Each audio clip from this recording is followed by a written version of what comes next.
morning, everybody. Welcome to FMA Discussion. This is episode 320, and today we're going to step out of the FMA lane for a bit, and we're going to be talking about Piper. I've had Lloyd on before, as well as Nick, but there's been some recent momentum magazine, and I thought this would be a nice time to kind of piggyback off that, some success, and we're going to discuss that. We're also going to get into why these folks initially joined Piper, what they see. What attracted them initially and why they're continuing to this very day. And I'll put my input here and there, but it's really going to be about these three. And why were these three chosen? Well, Lloyd's obviously head of the system. Jaime has been 6 years. I think he first met Lloyd, all that. So obviously some pretty significance there. And Nick Merchant, that guy, he used to always be you got to hold that guy. And this time I had to go through an agent. I said, a little puzzled by that, asking, do you want to talk to him about Piper? Do you want to talk about his rapping, or do you want to talk about WeCap? I just said, I want to talk to him. So Nick's a hero, popular. But without further ado, we're going to bring these guys up.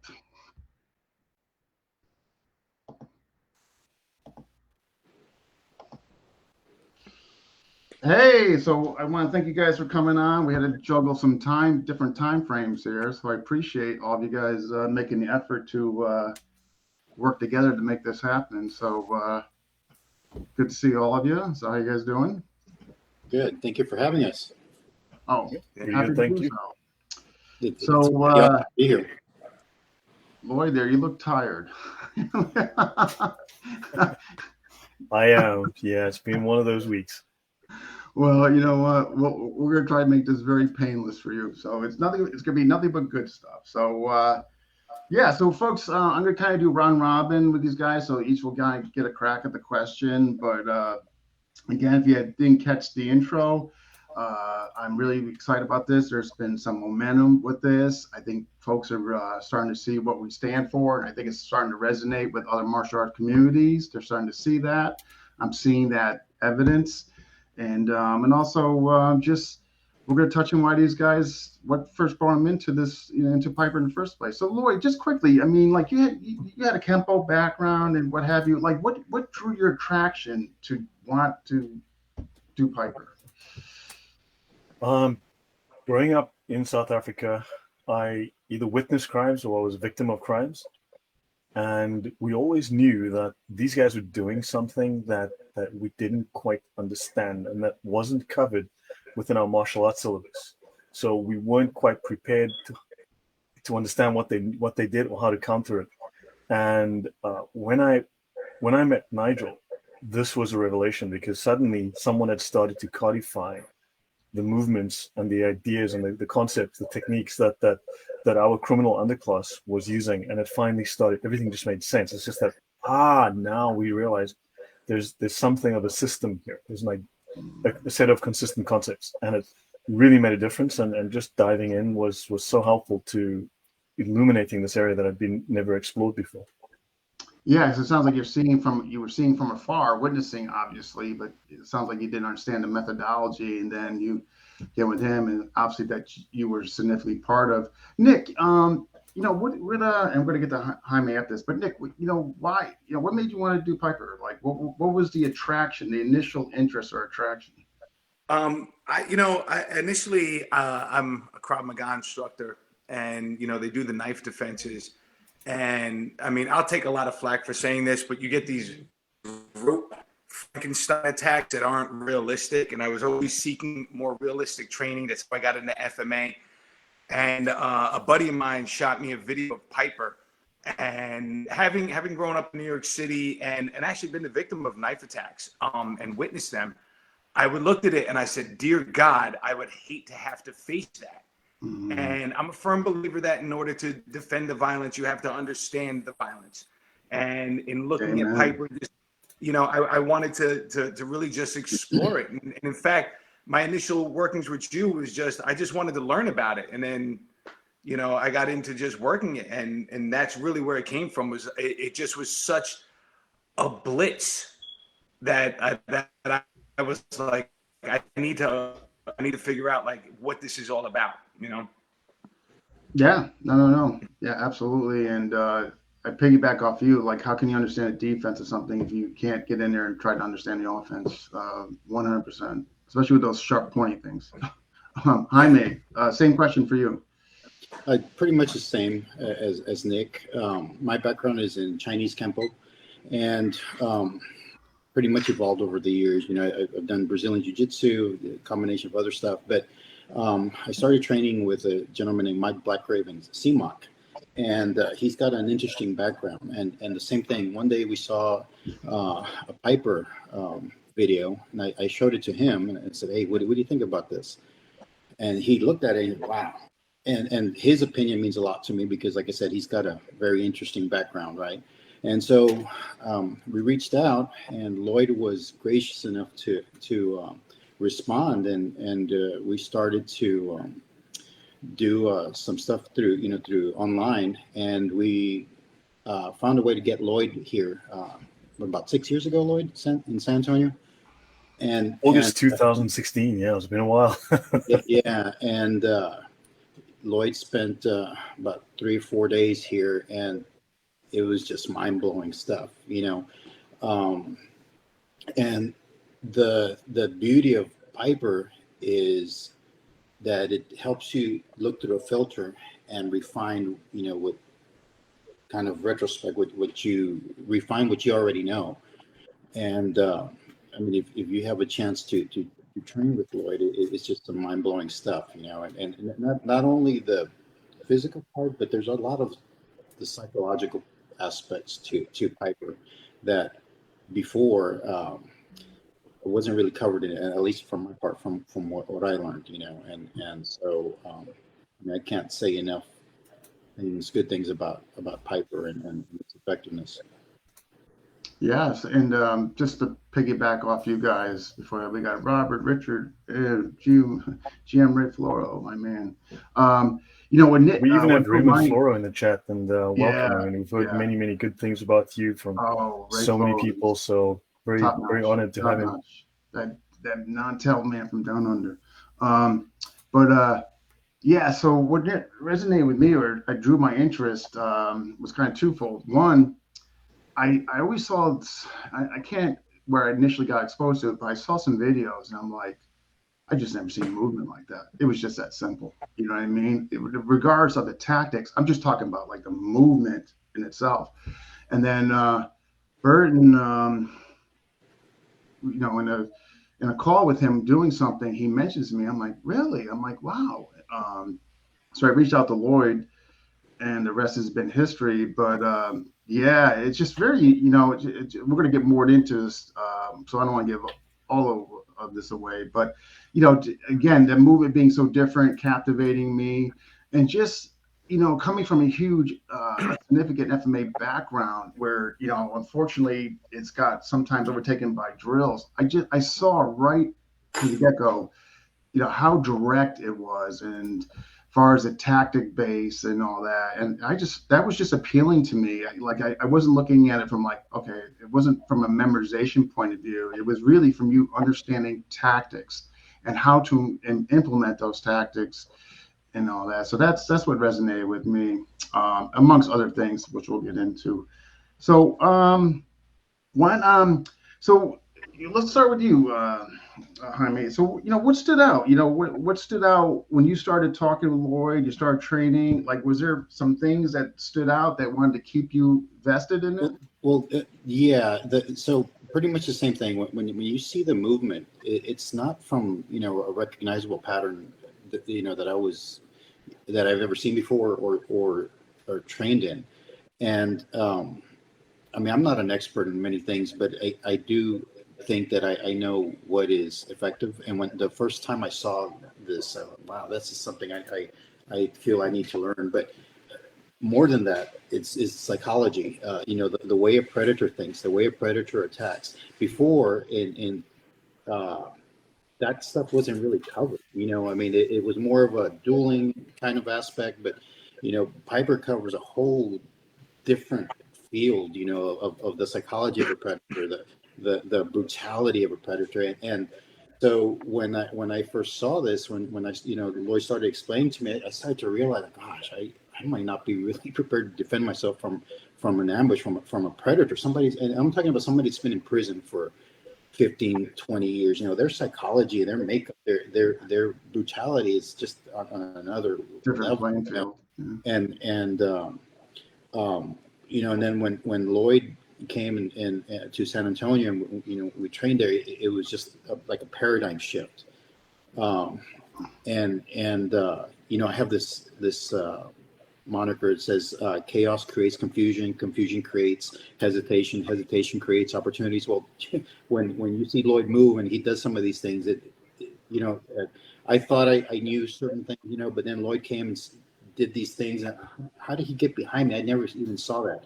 Or you're expecting an attack from somewhere and it comes out completely at another angle. And I mean, it was just mind blowing stuff. And the more I got immersed into it, the more I liked it, And like I said, Lloyd was gracious enough to offer, his knowledge.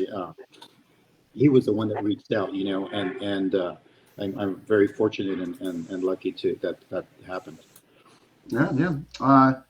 So then we'll go to the next. So Lloyd, same question to you. Like, I guess what kept you after your initial meeting with Nigel? You're seeing the methodology. I mean, obviously there was an attraction. What kept you invested?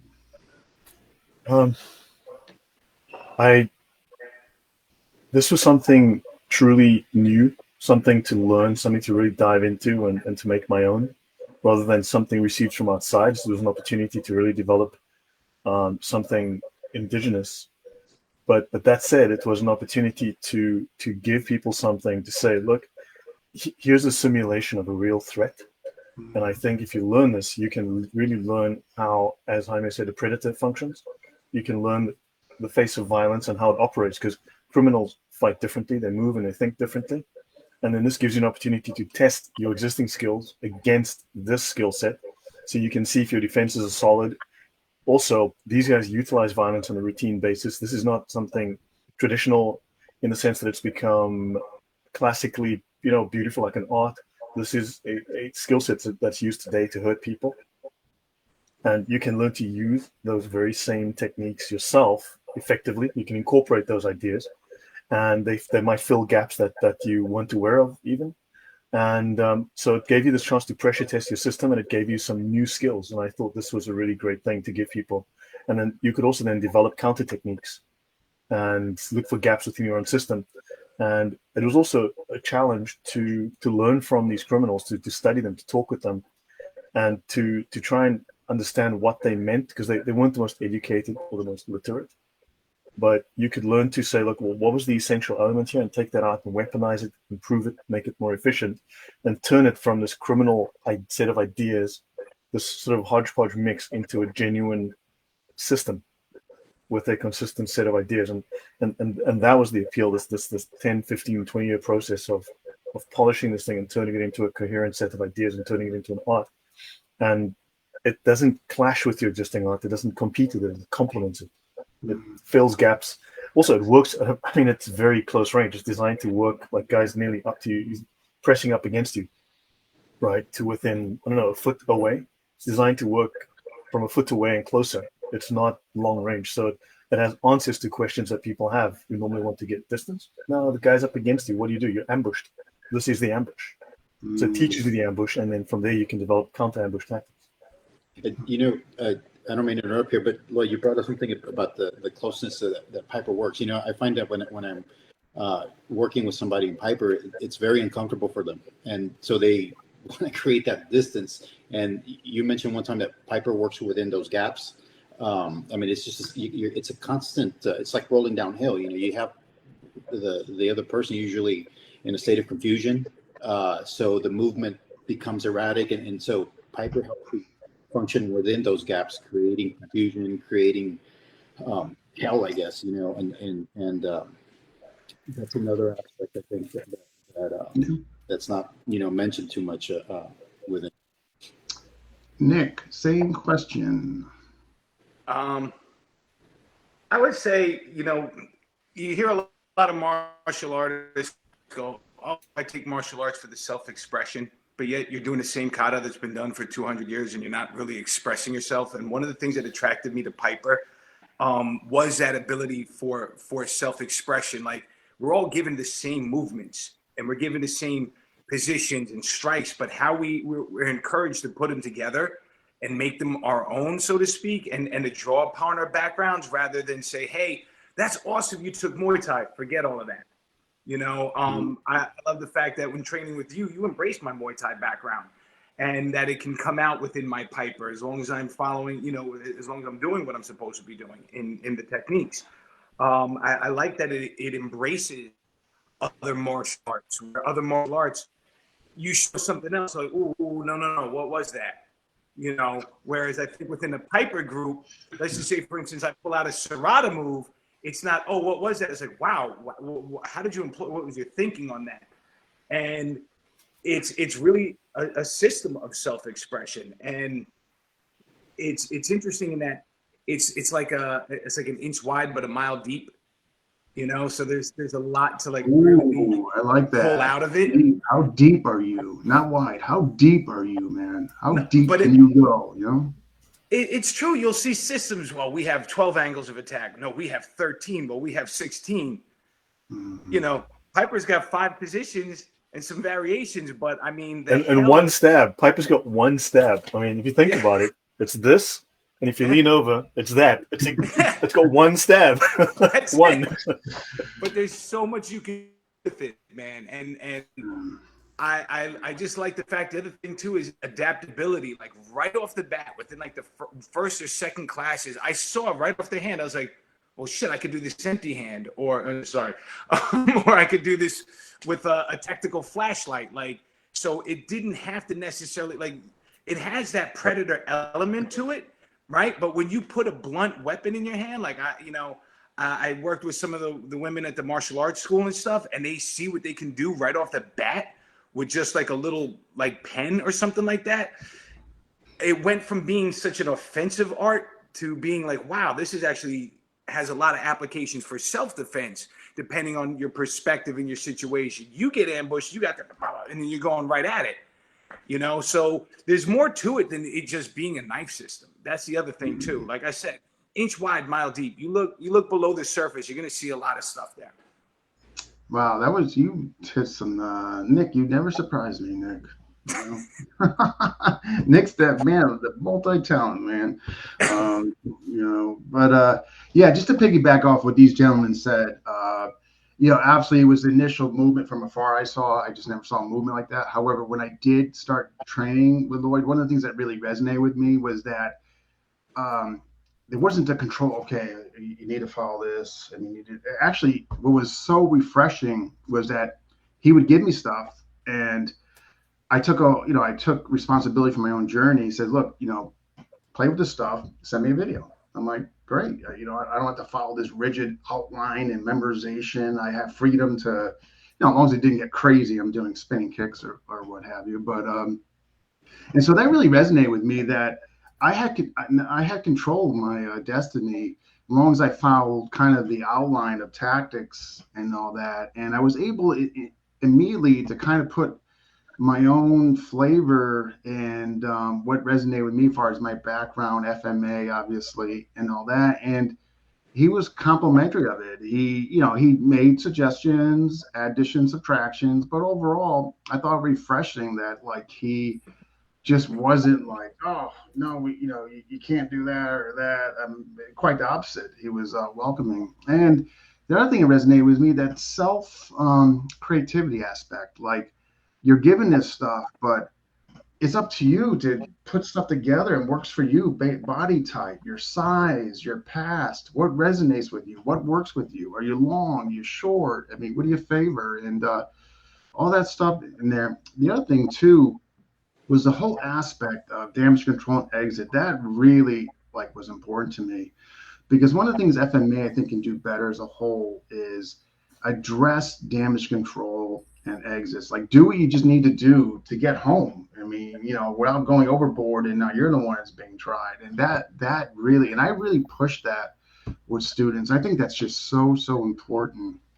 Where, you know, and they go and kind of coincides, and that we're not preaching the criminality here. You know what I mean? We're not, we address the history of it, but we're not advocating the criminal element, and all those things being said. So, um, Dean, can I but, just weigh in for a second? Because I think oh, you touched on please, yeah. a very important point with knife systems, and it's that notion of damage control. Everybody wants to be that assassin and cut the throat, and they don't realize. And I've spoken with police officers about this, state police, local police. If you stab somebody and you kill them, no matter if you are outnumbered, you're going to jail, right? And you get these people who come in, they do the knife, and they don't understand the ramifications and consequences of their actions. And that's what I really do like about Piper, is that you have that notion of damage control. It's not all and I cut your throat. No, it's I'm doing what I got to do to get away, and we have the built-in exits, to do that. And I think that that's something that's lacking in a lot of the martial arts. That people who the systems are sound, but there was a thing in New York a few years ago. The guy got in a fight with a bouncer, and his training cut the femoral arteries. I He's doing know. 25 to life. No, he's out now. I know who you're Oh, talking he's about. out now. Oh, all right. I thought he was still locked up, but I mean, people don't My think old about that. system. Yeah. And a lot of instructors and a lot of heads of systems do not address that. And that's what I love about, like, Lloyd is very cut and dry, and I appreciate that. Like, there's no, you do what you got to do, but there's damage control. Make sure, if you don't have to, then get out, Yeah. No. Well, that's So a good point that Nick brought up, because I mean, you've seen videos of other arts where it's a ruthless, very aggressive. They cut, like you said, cut the throat and puncture the lung and the whole body. disembowel someone. But I mean, some people see that and they don't see the context within it, and it gives you like a sense of, because it's a predatory mindset. What I liked about Lloyd is Lloyd's very careful of who he teaches. Because it's a, I hate to say this, but it's like empowering, and all it takes is one stupid decision, and like Nick said, you're in prison, and if you don't look at it in its totality within a certain context, I like to say that this is something you use at 3:00 in the morning when somebody breaks into your house. If the first thing you grab is something pointy, that's how I see it as far as use of it, but beyond that, the way describe the way a predator thinks. I mean, it helps you just in everyday life, not just in an altercation. I mean, the best altercation is one that you're not involved in. There's that mindset of how a predator thinks. So there's a whole science even before you get to the physical part. That to me blew me away, because at least from my part, I didn't know that before. And I mean, there was bits and pieces, but Lloyd puts it all together, and so that's something that helps just in general, especially the way that the world is getting now. I agree with you. Perhaps I can just elucidate briefly what the two of them just said, that for the audience, is that it's possible within Piper to scale the level of force. So you can go from lethal to non-lethal in an instant, or vice versa. As a simple example, without going into deep, if we, for instance, were to attack towards my hand, let's say, the way that Piper folds and uses the weapon, it's possible mid-strike, or even just at the termination point, to decide at the last second, you know what, I am going to alter the strike and then make the blade dissolve and not deliver the strike. So for instance, if I attack the target, let's say the throat for argument's sake, and I did this, I can fold the weapon away and then lead with something else. So you can deceive, you can attack one side, but you can literally go from lethal to non-lethal in a split second, and thus change the intensity of attack. And that's what they're alluding to. There are various techniques for that. Yeah, no, yeah, absolutely. And I think too was kind of indirectly kind of hinted at, and is just knife cults. You know what I mean? Like, if you advocate, like, these body templates and this and that and blue worming and flywheel down the sternum and this and that, you're going to run the potential risk or the more the possibility frequency that you're going to get disenfranchised folks, and they're looking to be part of something. And so the piggyback off what Jaime was saying, the screening, like it's so important because this is knife. Like there absolutely has to be screening. If somebody called, one of the things that, as far as alarms, I want to, I get a message or like, I want to learn knife fighting. That's like to me an immediate alarm. I'm like, no, you don't. It's just, yeah. So kudos to Lloyd and that for the screening. We just don't take anybody. I'm gonna tell you that right now. There's a pre-talk with students. We find, what are they looking for? Who are they recommended by? Who are they affiliated with? Are they affiliated with people Is it somebody that's out in Kentucky that maybe never heard, so yeah, that's a huge thing. Screening to avoid getting disenfranchised folks in there. We want good, responsible people, and we're doing that. And Dean, we have to remember a knife is a weapon of intent. You don't accidentally stab somebody 30 times. A gun can go off, shoot somebody a quarter mile away, but like a knife is a weapon of intent. And from my experience, even from the self-defense to the offensive aspect, people tend to forget what that is. And when we talk about the notion of damage control, that is your intent. How much damage do you want to cause, and what is the reasoning behind it? And that's one thing I love about Piper is that it addresses that explicitly within the system. Yeah. Brian's got something here, and this is something I've spoken like deeply with Burton about in the past. I feel Piper really is a great system for women. Can be. I should probably phrase it like that. And just because, and the reason I feel that way, and I'll have Lloyd piggyback off this, is because natural protection of the weapon, reverse grip, natural power for women, being smaller, the weapon of opportunity, it's a pen or whatever they grab for improvised weapon, what have you. But I think there's a lot there for women, how to get more women to train Piper. I think what we're doing, we're just basically what we're kind of spreading about what we just talked about as far as the damage control and the escalation thereof, kind of controlling that, not embracing the criminality. But I'm going to let Lloyd piggyback off this further. So Lloyd, Brian's question is, what can we do to get more women to train Piper? What can we do to emphasize to them how Piper can benefit them in self-defense? A weapon for women is a great equalizer because, as we know, men are stronger, heavier, more aggressive, got stronger joints, and we're more adept and more used to growing up with fighting, rough and tumble play. So a weapon can be a great equalizer. So Piper gives her the opportunity to utilize things that she might be carrying in her purse. It works well with very short, concealable weapons, things she could hide in her palm, things she could hide in a bag, hide in a pocket, something she can put in her hair for that matter. Also, it provides, many people are not comfortable with the idea of using lethal force. So Piper gives you options to utilize non-lethal force very effectively. So, for instance, the weapon very often, there are copious techniques within Piper where you're flashing the weapon, using the weapon, but you never actually hit the opponent with the knife. You never actually hit him with the weapon.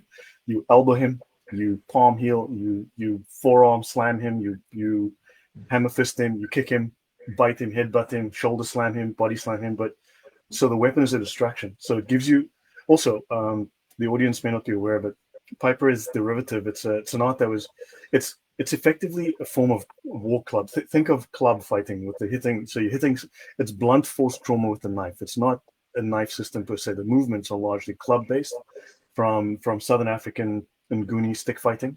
However, there is a synthesis of British boxing, and there's an element of silat to it as well. So there's a strong boxing element.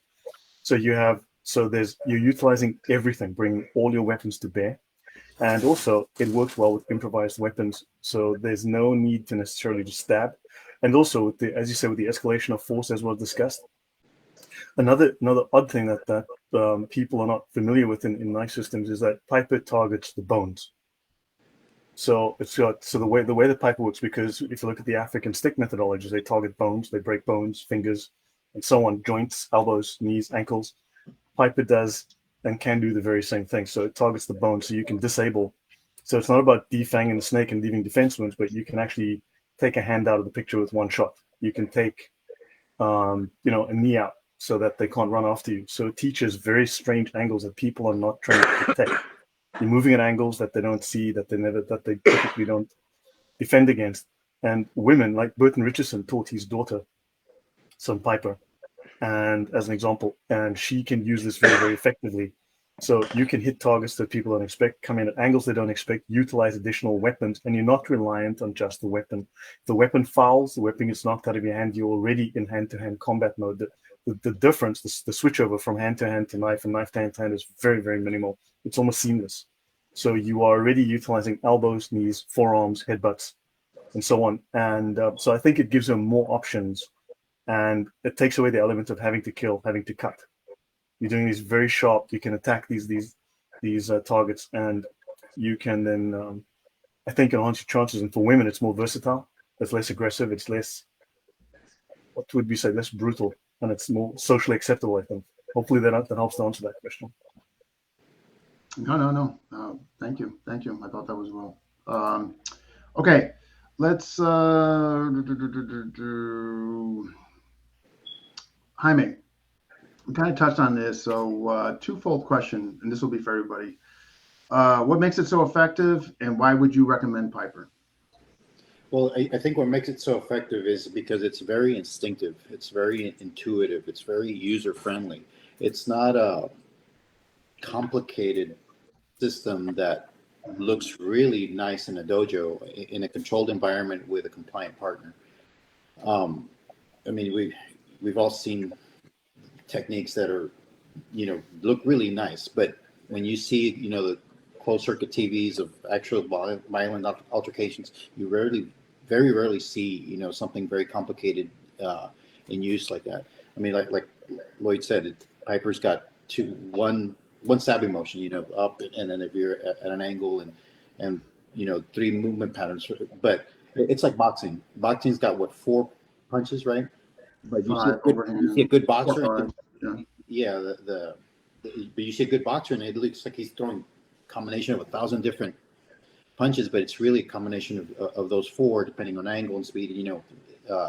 Fakes or baits or whatever. Well, Piper's is the same thing. I think that anybody can learn it regardless of your skill level. And even if you're already at a high skill level, it offers so much more from a different viewpoint, And so would I recommend it? Absolutely, I would recommend it. But again, I have to stress this because Piper is predatory. You have to also filter in who and why they want to learn this, right? And because it's that intent there. It's an attacking mindset, so I would recommend it for everybody, but perhaps it's not for everybody, That's as best as I could put it. No, I think that Nick, same 2 questions. I mean, I just loved how unorthodox it seems, but when you get into it and you see the reasonings and the methodology and the strategy behind it, there's just so much room for just growth and learning and expression. Like, I don't think this is ever a system I'm going to master. So it's something that I'm always going to toy with and be like, oh, well, what about this? I also like that again, embracing other elements, but seeing how my Piper comes out in my other stuff, which is kind of interesting. I had spoken with Lloyd, not to bring up the WeCaf thing, but I pulled out a Piper move, and my Piper footwork came out of nowhere, but it was just because of the training that it kind of just threw them for a loop, and it's that constant search I look for for being unpredictable. Once I train with my students and I see they pick something up, now I got to go back to the drawing board and go, okay, how am I going to create that chaos and confusion for them to do that? For me to be effective, I should say. So there's like a constant learning going on, and it's not one of frustration where it's like, oh, I'm never going to get this technique, and it's just because you have to constantly apply it. And I guess that would lead into the question: would I recommend it? Piper's not a system I feel that you're going to grasp in like you're going to master in a weekend or a month. It's got to be something I feel you throw yourself into. That the more you practice it, the more you apply it, the more you're going to understand it and really start to turn it over. If you just look at, okay, it's just this and all the movement and all the shield and the spear and I frame out, and you have to really like explore it and put it into your practice. Like you have to really be, and that's a great thing about Piper is that since it's more of an offensive system and not so much dueling, though I've done the dueling aspect of it, it leads itself to what I've heard called hermit training, to where you're just really toying with it and practicing on your own and discovering it. So for martial artists that are into, that have that temperament, this is an amazing system to get involved. But I'm kind of like going over like little things and just, oh wow, a new door is open. Or I work with Lloyd and he gives me one little tweak to my shoulders and I'm like, holy crap, I'm doing everything differently now, Or I run an idea, hey Dean, what do you think of this drill? And you're like, yeah, well, how about you try it like this? And then, things move on. So it's definitely very organic and I would say because of the screening process, like just a solid group of martial artists to build and feed off of. Like there's nobody beating their chest and going, oh, I'm alpha male in this group. It's all like, hey, I like what you do, and we share that. So I think that the screening process is important to that, man. So we have a great environment. Very. There's a lot to discover, and you could apply it. Yeah, definitely with the screening. Like, no jerk offs in the group, or they'll be getting pink slip. I can guarantee that much. But just to piggyback off what these gentlemen said, yeah, I mean, to me, Nick, I thought point out something like I've made a point to get with, well, Nick, you get to test this when we got together.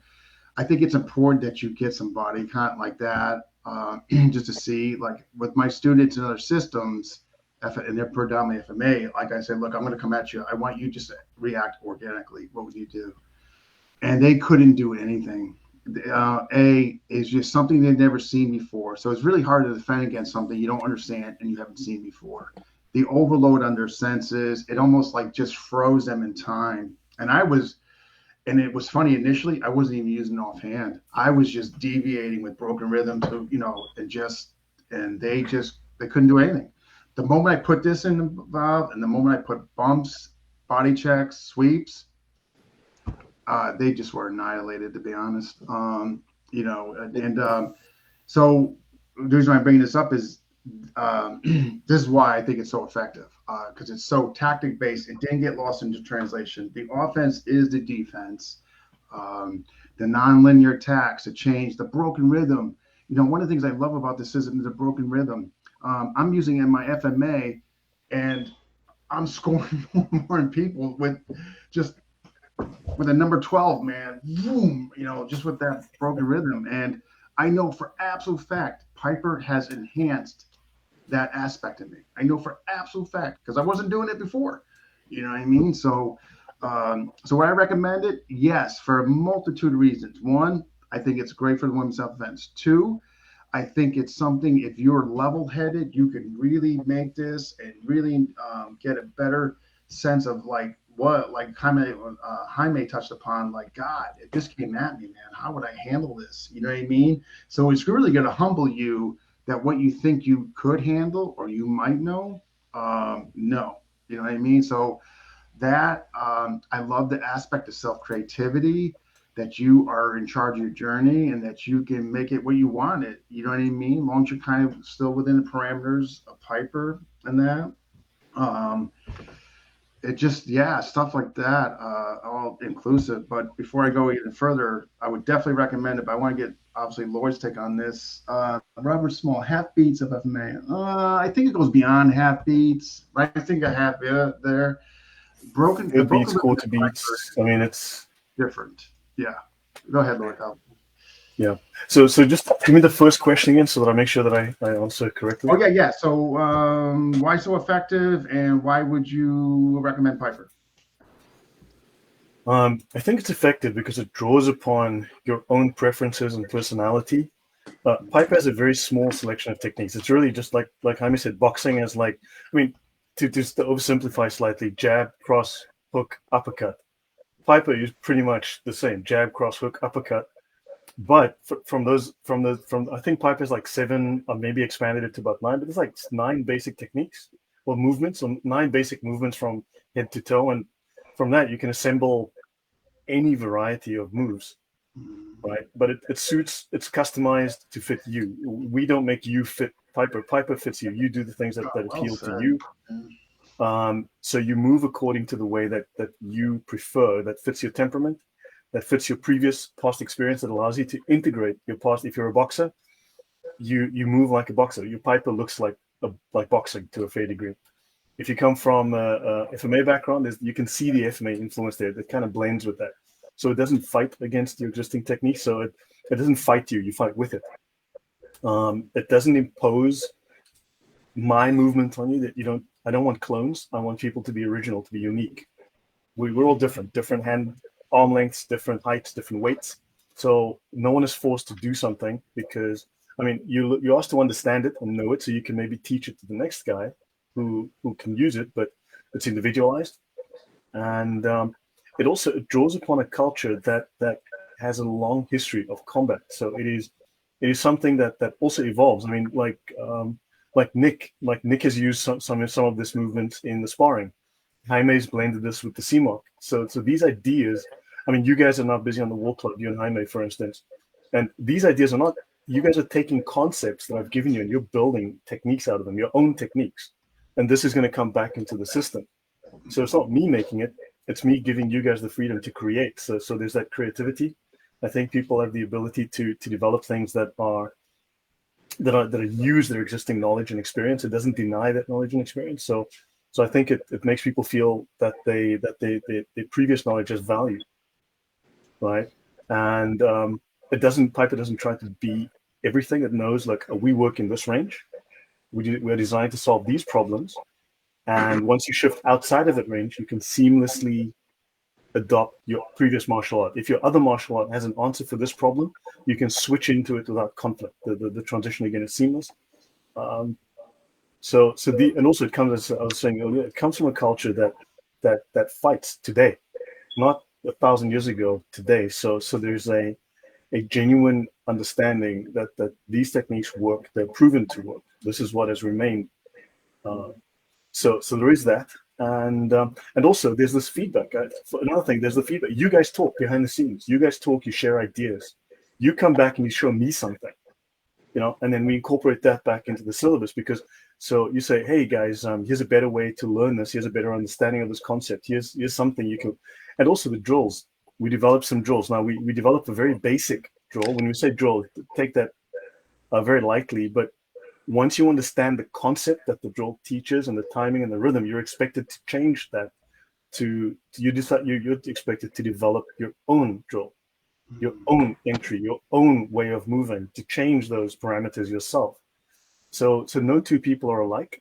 No two people move the same, and everyone thus contributes something. And whenever people talk, they can learn something from their fellow student.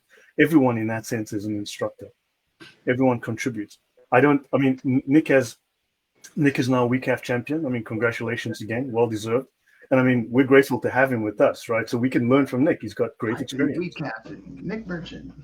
Right, and I have to be nice to him, because I mean, look, also I think, as you said, we tend to be, we try to be, look, we try to laugh a lot, we try to joke, we don't take ourselves seriously, and I say nice things to Nick, because with a stick he'll kill me, so I have to, so I'll have to sneak up on him from behind. That's the only way this is going to work. So yeah, I think it's just we try to share. We're all trying to learn and explore and say, hey guys, also the problems we're facing in the world change, new threats, new problems. We need to evolve with those problems. We're not static. So Piper is not static. It has principles and ideas and tactics. We're like, okay guys, here's a new threat. How do we utilize these tactics? Can we learn from this threat? Can we learn from this enemy? What's he doing that's effective that we can absorb? And then how do we counter that? So I think there's this constant ongoing creativity. And for that, and also Piper to learn, what takes 12, 15 hours to learn it top to bottom, levels 1 and 2. I mean, it doesn't take many hours to learn. Sure, you can take a lifetime to perfect it, but to learn it within a couple of hours, you have a great set of functional attributes you can use effectively, and within 12, 15 hours, you've mastered the first 2 levels. I mean, you know Python now. So it's not 9 years of ongoing training. It's just a few hours, 15 hours, maybe 12 hours. But that said, with those 15 hours, those handful of things, you can create an endless amount of things. So yeah, so that's my thought. And I think it's something different, something fresh, something new, something that's fairly realistic. It's like red team, and you can test yourself against it, pressure test yourself against it. And you can add yourself into it and make things and feel like you are doing something with your own creativity. Yeah, So hopefully that answers you. No. I think all of you had great answers to that, and I agree. I love the aspect of that, the evolution and people able to bring their past into it, or what they do, their specialty per se, and that it can complement. And they're like, I love that about this, that we're still small enough where the interaction among us is great. And like you were saying, like, working on Jaime to develop the war club. I mean, like a huge system, that wouldn't happen. You know what I mean? Like we would be so freaking far removed probably from like the curriculum or the masters or what have you. But so to me, look, there are guys in this team that yeah. that are, look, all of you guys are very skilled martial artists. You're all instructors in your own right. Mm. But I'm an instructor among instructors, and so I have to respect that experience as well. And I'd be smart to draw upon that, to get feedback, to improve what I do. I'm not the only guy with the only answers. Yeah. Which is rare though, because in most other, like if you're in FMA, that open-mindedness is not, among other arts too. I'm just don't want to pick on I FMA can speak here. on this. No, but I can speak on this personally because I've posted videos from my FMA system, and I mean the amount of hornets that I've kicked out of the nest with that versus I post a video in Piper, and within like 30 seconds, Brian Rodriguez is like, "Awesome job, Nick." Like we're so supportive of each other. I mean, aside from having to take in the blood oath at midnight. No, I'm joking, but but like. I think that, and again, speaking to the screening process, you get the right temperament of guys who are open-minded and willing to share. Like, I have no hesitation posting a video on the Piper page, like none, because of the community that we have. Like other things, I don't even want to like somebody else's comment on some other FMA pages because all hell breaks loose. And I think that that's important. And Lloyd being so accessible, and he laughs. And he jokes. Good Lord, that is so refreshing to have. That speaks to I think the community that's created with it as well, man. No, 100%. I learned we have to laugh at this. I mean, look, at the end of the day, and I don't want to go too much into the darkness here, but Piper is teaching you what genuine criminals, genuinely dangerous people with seriously dark track records are doing to hurt others, and we don't want to get stuck. We don't want our mind stuck there. We want to learn from that. We want to take the content, not the culture, right? And we want to stay lighthearted. None of us are criminals. We want to enjoy life. We want to increase our quality of life, not become criminals, not imitate criminals. And we want to laugh. Don't want to take ourselves too seriously. Right. We want to stay lighthearted. We want to stay, friendly. And also, it's such a dark subject. I think it's important to step away from it and to laugh at it, laugh at ourselves. Yeah. So keeps us grounded, I think. It can be consuming. Like if you're constantly just thinking about like you have to break from that. I just think that's just not mentally healthy in so many different levels. Just to constantly. I'm thinking of developing a technique called the Spanish Inquisition because nobody expects it.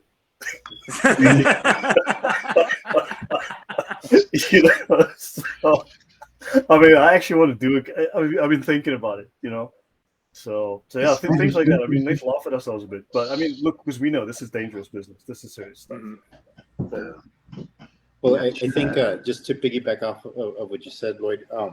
I mean, with Piper, you have to have an inherent aggressiveness, right? And how you draw upon that. Well, going into the psychology of it, the reason Piper works so well is because it works in the here and now. You know, you're able to adapt to the split second of events that's happening in the moment.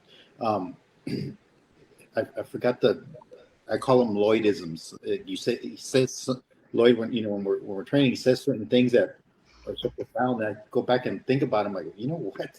That's even more profound than what was initially stated. So you mentioned something about uh, I'm trying to recall here. So Piper works in the best workable solution now, rather than a perfect technique 2 seconds from The now. first workable solution. Yeah, and so that's what for me, what makes it um, so effective. You don't have to go through a library of 10,000 techniques, grandmaster status to figure out how to figure out a simple punch coming in with violent intent. For me, Piper helps you deal with it in the split second. In the fraction of the moment.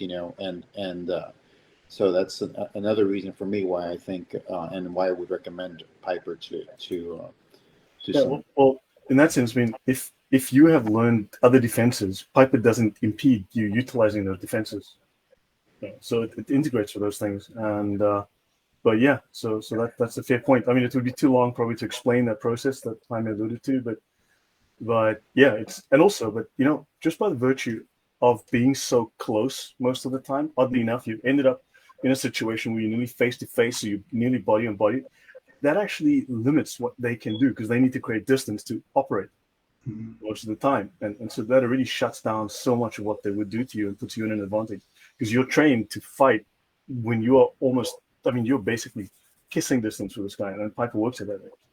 Yeah, and the Westerners, they're not used to that, generally speaking, with the exception, I'm talking about in the weapon world, obviously BJJ, but not that aside, and some clinch work like in Thai, and all that. But when it comes to wet like that, that's not heavily explored. Just that proximity, and then we're going to start from here. Let's see where this goes. You know what I mean? It's generally not done. So. You got Chad. The laughter balances the darkness. You can't argue that. Yeah, Chad. I'm trying to get a hold of you, buddy. So, let me know. Real quick too. I think with Piper, in its directness and simplicity, reduces the whole OODA loop. So you're not sitting there and seeing like, okay, this is coming at me, and do I use block 1 or block 212, or like in boiling it down to essentials. I think it makes it more applicable and reduces your response time. You make quicker decisions. You're able to capitalize on those opportunities, like Jaime was talking about.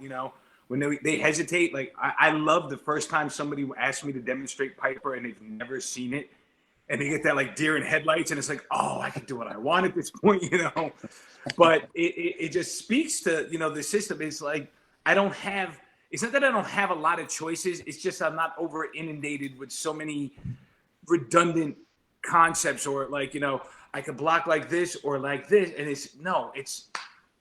I have a smaller menu to create a better smorgasbord of stuff.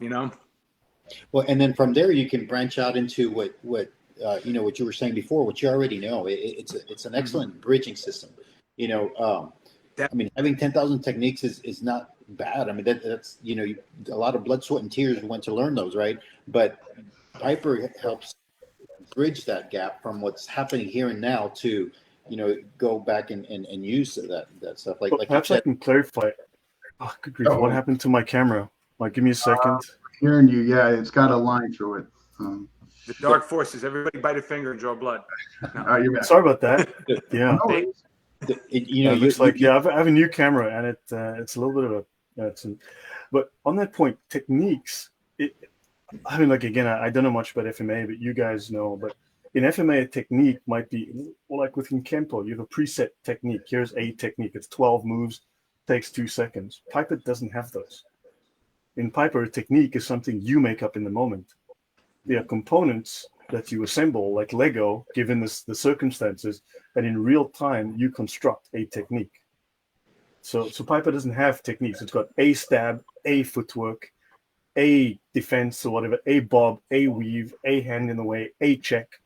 And how these are going to be assembled, you don't even know necessarily. You're just going to invent the technique at the moment of contact. Mm-hmm. So Piper doesn't have many techniques. There's very, very few. And those are normally templates to give you an idea for how to make an entry, how to make a check and a block. And once you understand them, you're expected to disassemble those and build your own. They're examples. They're not. So that's why I only give you like a couple. And from there, you can construct 1,000. And when the guy hits at you, you'll make up 30 different techniques on 30 different occasions. None of us knows what you're going to make, neither do you. It will happen at the moment of contact. Would you agree with that, Nick? I mean, especially you. Would you agree with that? Is that something that you would agree with? Yeah.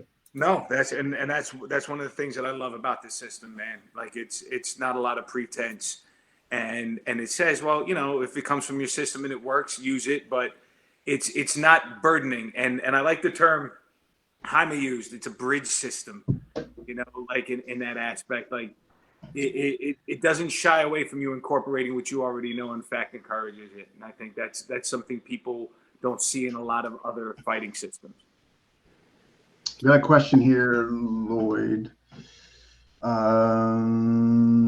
Brian, is there a mystic or occult history behind Piper? No, I said no to that. No. Oh, okay. It comes from prisons. It comes from convicts. Nice try, Brian. But no. What's the story behind the logo? And Matt, can I use your logo? No, I'm just kidding. So the logo, I was. You find a professional designer who charges you a pile of money. You'd be shocked how much money that cost me.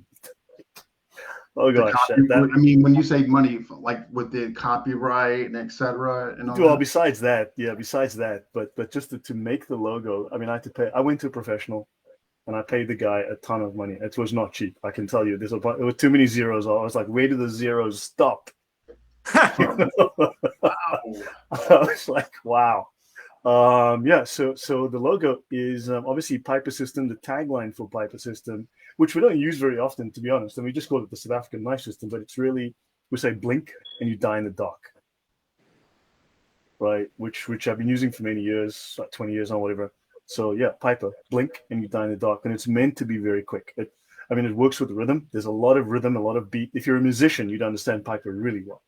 You'd understand the beats, you'd understand the rhythms, and so it works with that. But really, it's wings, right? So those are two wings. But okay, so the O copy, I have an O copy in the cupboard behind me. I'd have to go fetch it, but this is a kudu. So in South Africa, the O copy was a very cheap knife. Cost about, back in the day, it was like $2, $1.50 or something for an O copy. So the guys would buy these cheap knives. They came out of the box and they were quite blunt. You couldn't cut yourself if you tried. So to sharpen them, they would scrape the blade on concrete. And you would get a very sharp blade, but you'd also get a very pitted blade. The blade would be pitted, but also it would have like little hooks and barbs on it. So that when you cut, you'd not only cut, but it would rip and tear because of the pits and barbs. And so if you look at the Piper logo, the wings, it's got very sharp wings. Those wings are protective, but it's like folding the wings around you because it's designed to work. I mean, a typical technique will cover about 270 degrees around you. You're generally working to cover a minimum of 180, but mostly with the way that you're rotating, you're covering 270 degrees around you, typically, to deal with three sides of you, three quadrants. Then also it is, the wings are very sharp, so the tips are sharp, but also the edges are sharp. And the wings have these holes in the serrations in them, which is exemplary of the idea that it's pitted, it's rough. So there's a cleanliness, but there's also a rawness to it. So Piper is, while it's sophisticated, it's also still very raw. While you have this smoothness, you also have this caveman. I don't know if that's absolutely clarifies. No, yeah. So the scarring but like you alluded to, like sometimes that intentional disfiguration. I mean, the scarring from that is got to be just awful. Yeah, no, it tears because it doesn't just cut. If you do use the edge, at least back home, it doesn't just cut, it rips, it tears, it disfigures it. And also Piper doesn't, but cutting is something that, with the weapons that Europeans, Americans have, I mean, these are $250 knives. Now, $250 is like 1 billion South African rupees, if you want to look at it that way, which is a joke. But understand, people couldn't afford that. That was impossible. So they're using these cheap knives that break off. They'd stab you with the blade, snap the handle, and the blade is left behind in your body, and off he goes, and he's got a second knife in his other pocket, right? But these cheap weapons, and so what was I saying? People are not used to also that these cheap weapons, because they can't use the edge because it's pretty blunt, and the weapon is too light. It doesn't have the mass and the cutting power. They use the tip, so attacks to the face are very common, and it does things. And like I said, it attacks the bones like you're hitting with a stick. So you'll break a finger with Piper. You'll break the guy's wrist with Piper. You gouge. How to explain that? You would gouge out flesh. Flesh would split. It doesn't cut smoothly. It splits. Scarring from that is It's not pretty in that way. There's serious intent, which is why I allowed it to scale to non-lethal. So you can go instantly from lethal to non-lethal and vice versa. But also it's blunt force trauma. And remember, you are going to be using your elbows, knife, palm heels, punches, right? Weapons, and you can also punch with the weapon in your hand without using the weapon. So it operates like that with blunt force trauma constantly. So it's probably more than we asked about the logo, but hopefully that clarifies. No. Yeah. And you know what?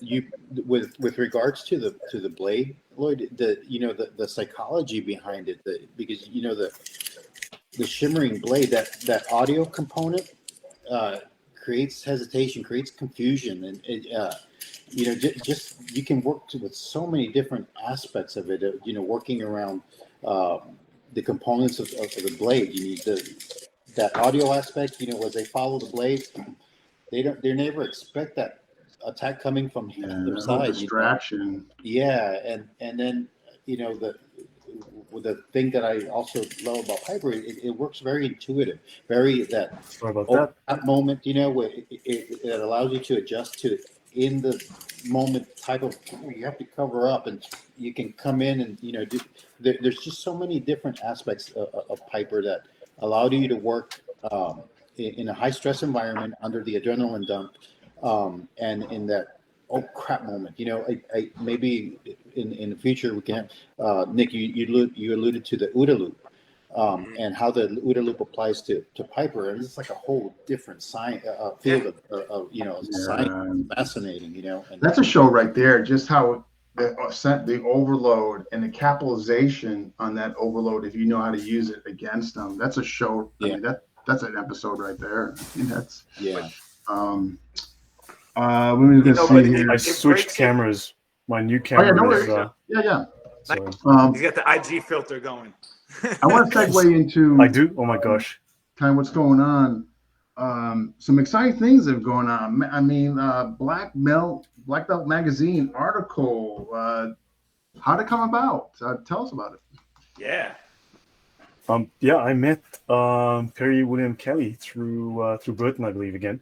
He was a good guy. And he's been talking to me for many years about this, intrigued by it, and he asked me if he could write an article on it. So I did a couple of hours of training, and he really liked it.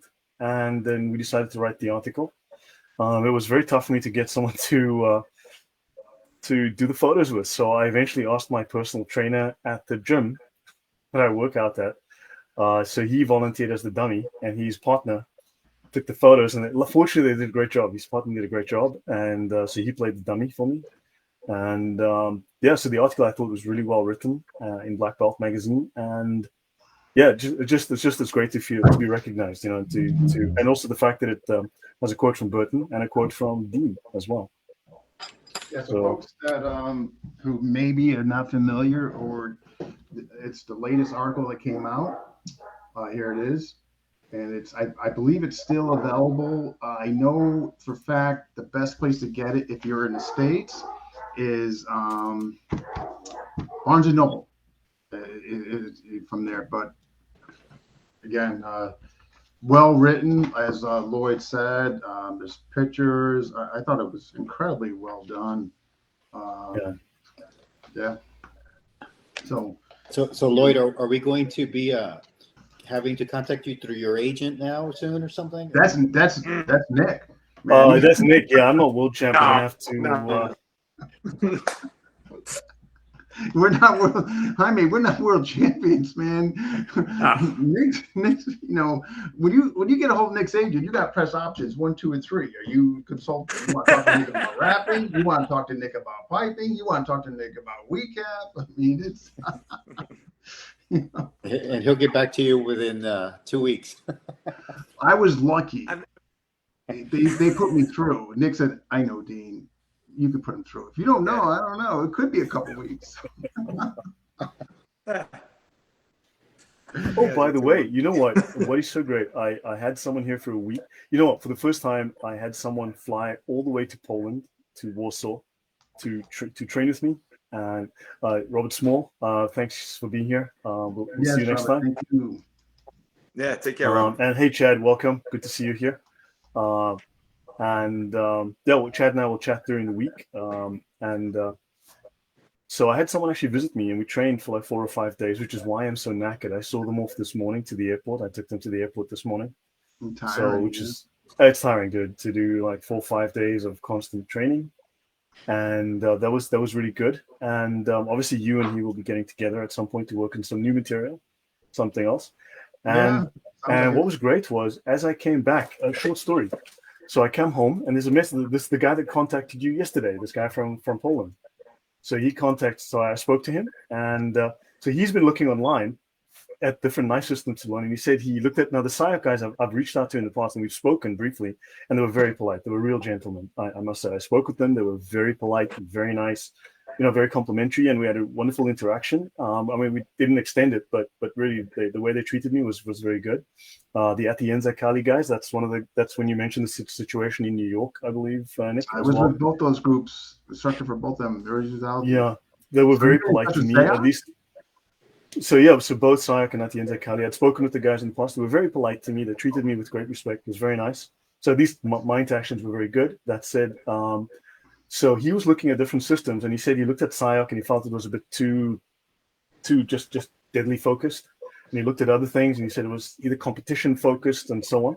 And then he says he looked at Piper, and he was like, wow, this is interesting. This is something that I think could work for me. It looks very versatile. It uses all the weapons you have: elbows, knees, punches, palms, sweeps, body strikes, and he says he was talking with a friend with a common acquaintance of ours. This guy is the European champion. He's a European knife champion. I happen to know him. He's Polish. And he says he was chatting with the European knife champion recently. He says, I've seen this Piper system online. Do you know anything about it? And he says, the guy said, oh yeah, I know Lloyd. He's in Warsaw. He lives down the road from me. Small world. So on Monday, so this guy is ex-Polish military, and he runs a defensive institute and so on, a business. And I have my first Polish student on Monday. So yeah, that's small world. Things are picking up. So that's the guy who just correct? That one. Yep, that one. No, fantastic. So you got to be, with the magazine, the direction going on, the momentum from, again, what we spoke on as far as the ideology, what we're kind of professing, and what we're, what we stand by and what we're promoting and all that. I mean, you got to be happy with current status quo and the direction things are going. Look, again, that's thanks to guys like yourself. I mean, especially, so guys, we need to thank Dean. I mean, Dean has been fantastic. Dean has taken the lead in the US, and I need to thank, obviously, Burton Richardson. He's been really supportive and complimentary. I mean, meeting Burton was a huge honor. I had 20 minutes to show him Piper. He asked, you must have impressed him. So, I mean, so guys, so Dean obviously associates with Burton, and Burton made the recommendation, but Burton also open-minded, takes the time to learn things. I mean, so you got that lineage, that open mind, that really clean, good people image and so on. And so Dean's been really instrumental in building things in America. And and I think, I mean, we've all kind of just been more like friends in a sense than trying to like one-upmanship. So that's great. And where was I going with that?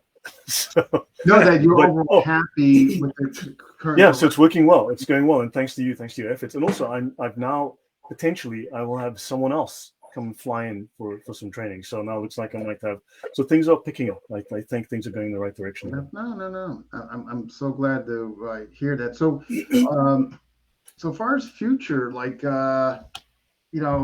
just for the folks who are watching and the things that we're talking about, so maybe folks can know what's coming down the pipeline is the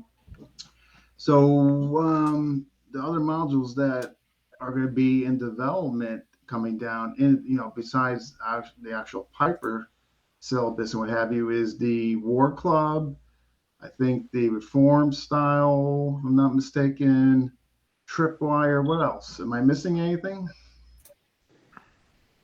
No, I think that's. I mean, you'll be getting to grips with Tripwire. People will see what that is soon. Yeah, the War Club. I sent you some updates yesterday, so you and Jaime will get together soon, and then we'll meet. And I know that Nick, yourself, and myself will be getting together, and we'll be working. So you guys will be working on some things, and we'll see what comes out of that collaboration. I mean, so in terms of the collaboration with Nick. What is the hope and the plan is? So I mean, we're going to obviously be developing things, enhancing things, building level 3. But any thoughts that you guys have with Nick? What would you like to come out of the plans we have? I mean, I'm just open to whatever, man. I mean, I know that's like a cop out answer, but one of the things I always love seeing how the Muay Thai clenching comes out in the Piper when I get somebody, and just where that goes from there, and I don't know. You caught me off guard because I didn't expect that. But what's going to No. What's going to happen is Nick is only like an hour and a half from me. So the thing I would like to accomplish using Nick is, because he's so close by, is that I kind of gave him an introduction based on what we have thus far in level 3, and basically it was some of the balancing coming in pending the impact, where you would sweep from there, pending. Do you lean forward? Do you lean back? Depending on the disruption of balance and positioning, where would you sweep from that? And I want to piggyback off that when I meet Nick again, to actually get some concrete things as far as position, change of direction, and get those basically on video and all that. So that's the goal for next time. Yeah. You know what I would also like, though, to be honest, and looking at the dueling aspect of Piper, I know it's not a dueling art, but you guys know, like, I jump in with my students and or anybody who wants to do some knife sparring, and I go pretty much 99% Piper all the time, and with some successes and some failures. Definitely if a guy's got a fencing range, it's harder for me to get in there. Like I actually used Piper in the WECAF nationals in November. I got trounced, but none of my shots counted, stabbing right to the eye, getting to the neck. It was like, oh, because they had that, it was like slashes only and stuff. And I'm like, oh, the guy cut my hand. But but you impelled I'll send you the video, Lloyd. That is so weird, right? But, rules. Slashes don't kill people, But I put it out there, and even with my guys, we do like full contact, like Dog Brothers sparring with knives and stuff, and just interesting to see what comes out of there. Even within my full contact sparring, if I lose my stick, I have a knife on my side, and all of a sudden it goes Piper time. And it's to just see how that applies within, a more combative and dueling context. I like exploring that, man. Definitely, for sure. I know it's not necessarily this. In New York, I got hit in the head a lot growing up, so I don't make the best decisions. We got a couple questions. Ray Floro, are there any instructional videos available on the Piper system? I mentioned to him that the School of Arms Media website, so I'll just drop the link. Okay. I'm going to drop the link in there as well. We should do that. So GM Ray, John Benarski, he's on Facebook. Brian Rodriguez. Yeah. Ray, also GM Ray, if you need, PM me and I can definitely put you in touch. I'll help where I can, GM Ray. Brian, question: how can a student contribute by adding techniques in Piper to a curriculum? You basically show your instructor what you've been working on and see if it fits. So Brian, if you're working on something in Rose or somebody, trying to think of anything else. Yeah. Just on a point Nick made, I mean, so you said if you lose your stick, you have your knife, right, as a backup. But in Piper, if you lose your knife, you are already technically boxing. You're already in a martial arts stance. You're doing it. You're doing sort of. I mean, you're still doing Jeet Kune Do. Let's say you're still roughly in a boxing stance. You're still very much using your elbows, knees. You're still in a clinch. So if you lose a knife, you are still boxing and punching and headbutting and using forearms and palms. So it's there's no real transition between the two. It's the same thing. So there's that as well. There's the benefit and the advantage of it automatically becomes empty hand. Oh no, and it's definitely shown up in my empty hand sparring. Piper movements. So it's I'm very comfortable with Muay Thai striking, but then when I start adding the Piper flavor to it, I'm definitely catching people more off guard. The Piper moments, we're calling them, where they're like, oh, what is that? It's like, Sweet, nice. Yeah, that's something. I'm sure something will come from our collaboration. We'll develop some ideas for improving like the deceptiveness or fakes, feints, those kinds of things. But it's implicit already in the thing. What was the question you wanted to have answered, Dean? Yeah, I know, 100%. And I just said, the Jaime. So what do you like, far as what you're seeing, far as the growth and where we're heading and all that? What's resonating with you? What stands out with you? Well, I like the direction it's heading. I like the group that we have now, and the thing is, it's a very adaptable. There's an empty hand component. There's a stick component, and so people come in with different experiences, right? The beauty of it is it grows, right? It takes the best attributes from different people and it makes it more effective. So yeah. So just for everyone, Jaime is currently developing. We've been working together, and Dean been working and on the War Club. So basically, I mean, I think in Piper there's trust. I give you sort of like, here's some ideas. I don't have the time to develop this technique, or I'm not really the stick guy. I mean, I tell people I'm not the stick guy, but here's this Piper outline. Maybe you can use your stick knowledge and develop things that here's a stick syllabus you can build. And we're trying to make it adaptable to people who come from FMA as well, so it's not totally foreign to them. So we try to be, in that sense, fluid. So it's Piper, but it's modernized, adapted to fit the Western mindset, the Western movement, but also to be familiar, but yet utilize Piper concepts and ideas. So it's distinctly different, but yet it's familiar. Yeah, I'm looking forward to this, working with Jaime. We met once already. I'm pretty confident we're going to have something like pretty soon, as far as a package, if you will, as far as stuff. So I'm looking forward to that. I think it sounds like we're meeting tomorrow, correct? Yeah, tomorrow evening. Yeah, that should be. Yeah. So I'm looking forward to that. So we're gonna wrap up. I mean, because okay, yeah. Lloyd, what would you like future goals for you, the system? Like, what would you like to see, continue to see, or something else that you would like to maybe perhaps see developed, or? Piper is very close range ambush, and I'd like to start developing the counter ambush, because we're learning from people who attack, but I also studied people who survived these attacks. So we want to not only do how to attack, but also how to survive the attacks, learn from those people. And for that, we've got the tripwire system. So that's something that you and I and another individual will be working on as we go. Also, Jaime knows quite a bit. So you and that guy, Jaime. So there'll be development, there'll be ideas, and so to make more instructors. At this point, I think we have a couple of people that would be great candidates. And also, I think Piper is something that studies real criminals, and it has genuine ideas that are current. And I think I'd like to see it move into sort of the law enforcement sphere, even the military sphere. I think it's directly suited for those purposes, and it can scale up for their needs, and it can scale down for civilian needs. So I think once we have a good group of instructors, I think we'll start seeing growth. And I'd love to do more seminars in the future again, now that COVID's passed. I mean, even though we might not all have suffered from COVID, we all suffered from COVID.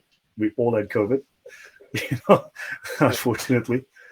Whether you had it or not, you had COVID. So yeah, so let's see. I mean, I think things are looking positive, and it brings something fresh. And what else? Yeah, I'd like to. Yeah, I'd like to see you guys start to work with law enforcement.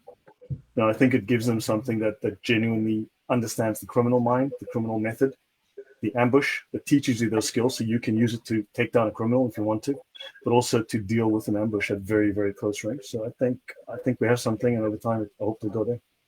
I couldn't agree more, especially what you spoke on as far as the military and all that, based on the proximity and the fact that you're dealing with criminal minds, and very relevant today. Nick, anything you want to add as far as like the future and what you're? Um, I definitely, I just spoke about this, like the whole dueling aspect of it, to kind of explore that further. But I think looking at Piper and maybe teaching it and showcasing it as a defensive response to an attack. We talk about, like, how this could be made more accessible to women. Women are victims of closer proximity attacks than men are, right? Like their attacks, men's attacks can start from here. Women's are here, right? That's statistics, man. They're within 12 feet or less. They're getting grabbed, they're getting pulled, their hands are already on them. And I think in looking at how Piper can respond to that and just be that defensive response that they need, I mean, it speaks to what Jaime said. The offense is the defense, right? So when that happens, how do putting people in those types of situations? I already do this with my students sometimes. We'll get those videos you see online of an attack, and how would you handle this? Well, maybe start applying that with Piper. Okay, this woman got grabbed, shoved up against the subway wall. What would be the Piper response? Where would her blunt impact weapon would have been? What could have her hands done to have cleared and get to that, and then respond properly to that? So maybe taking Piper, as beautiful it is as an offensive system and being predatory, but now how would the prey apply it? That's what I'm thinking. And another thing too, Nick, Piper works so well within your ingrained instinct, your reflexes. Perhaps Lloyd can expand a little bit more, but there's that performance migration. What is it? Unconscious incompetence to unconscious competence. Piper works within what is inherent in you. It's very user friendly. I mean, So we're eliciting reflexes. Most of the time, we're actually eliciting reflexes. Like, one of the reasons we teach very little footwork is that you're taught to stumble. So when you stumble, you don't have to learn where to put your foot. Your foot just rapidly goes there, because if it didn't, you'd fall on your face. So the footwork is something that's unconscious. You don't think about it. Very little footwork is taught.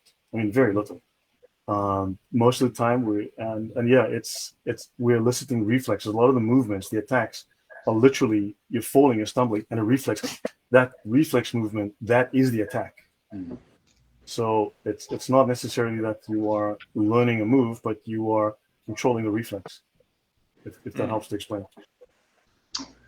I was going to say there. Closing. Okay.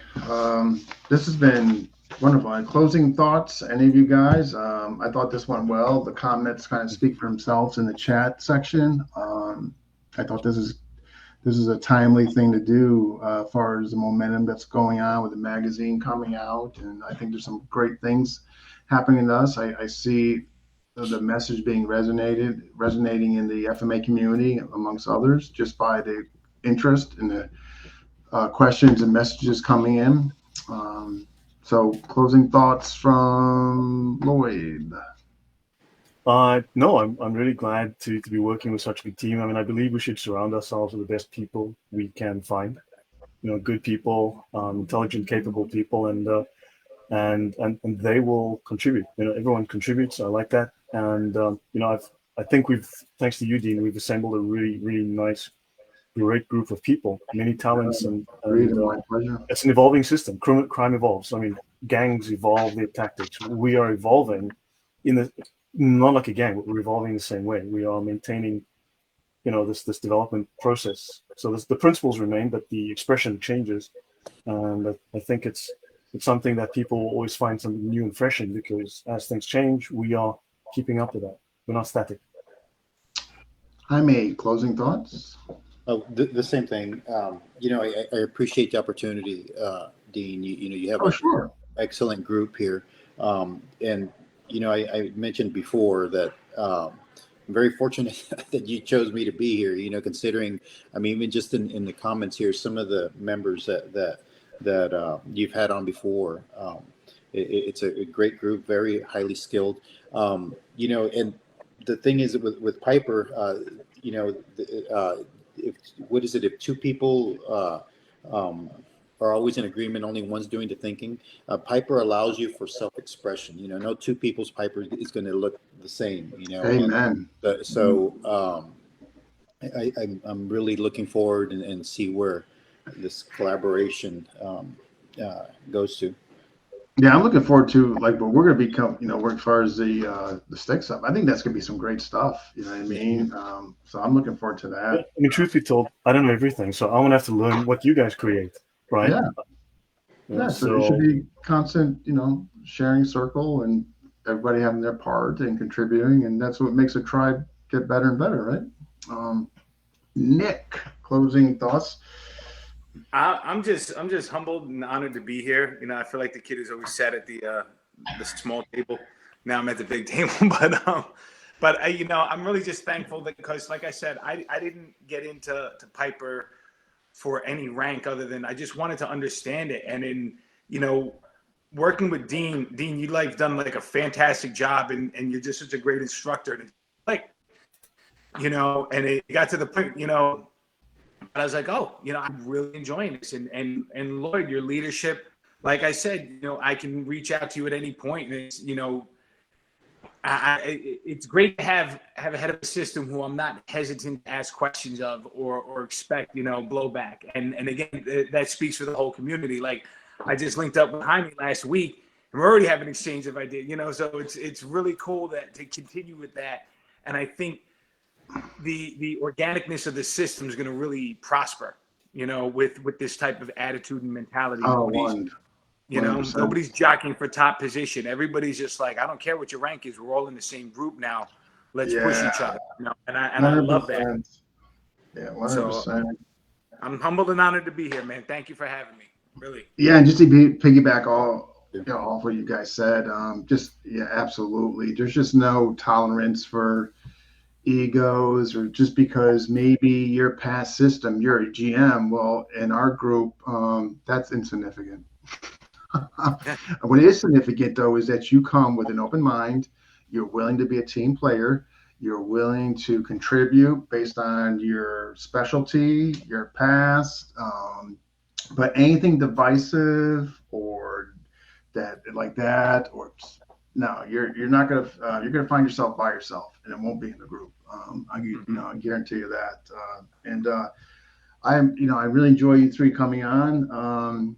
I'm glad I picked you three. I thought this was an excellent conversation with you guys, and I'm so thankful we were able to make this happen based on 3 different time zones and all that. So I appreciate it, and I salute all of you.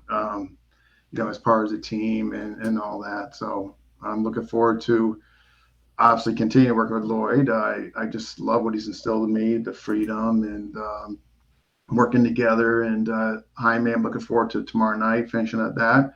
And Nick, if you've got time to take my calls and meet, I mean, I would love to meet with you hopefully soon. You got to meet with my agent's agent. All right. Oh boy. You tell her Dean's calling. Dean wants to meet very soon to work level 3. So tell your agent that you need to make time. So seriously, Nick, on a serious note, you gotta let me know when you get back. Seriously. I'll be back next week, man. So all right, well, just get a hold of me because I definitely want to coordinate getting down there. Okay. Yes. All right. And actually, Dean, for anybody who's in the tri-state New York area, I believe we're going to be having some seminars coming up before the year's up. We'll get that out there. So if there's anybody interested in seeing Piper firsthand, we had a great seminar back in July. Yeah, well, really well received. Yeah.